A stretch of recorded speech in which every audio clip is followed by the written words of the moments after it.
Periodistas del estado de Morelos propusieron crear el Registro Nacional de Agresores de Periodistas y fortalecer los mecanismos estatales ante la ola de violencia que enfrentan no solamente en ese estado, sino en muchos estados de la República los periodistas y los defensores de derechos humanos. Vamos con la información que tiene al respecto mi compañero Pedro Tonazzi.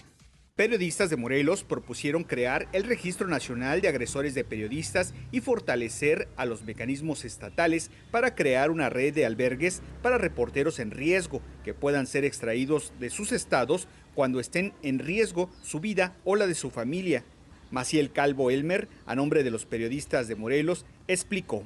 Prever en la ley sanciones administrativas y penales vinculantes en contra de los servidores públicos y particulares que ejerzan algún tipo de amenaza o agresión para inhibir la práctica periodística y la libertad de expresión con el fin de remontar los altos índices de impunidad en los casos de periodistas víctimas.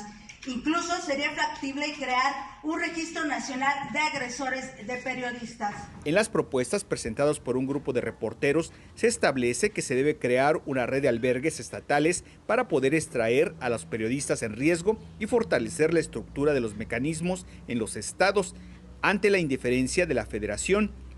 De acuerdo a la periodista Maciel Calvo, este tipo de albergues no existen y se requieren para evitar que la vida de los periodistas corra riesgos. También pedimos prever en la ley la creación de uno o varios albergues dignos para periodistas en los que se pueda dar resguardo a las y los colegas y sus familias en los casos que se requiere que sean extraídos de sus estados al estar en riesgo su integridad física, porque hemos visto que muchos compañeros cuando tienen una emergencia y necesitan ser extraídos, ni el gobierno federal ni el propio mecanismo federal han atendido sus propuestas. Por último, exigieron que los estados sean considerados para intervenir en la asignación de medidas cautelares y protección a los periodistas, porque se han ejecutado desde una visión centralista que no ha funcionado para las víctimas.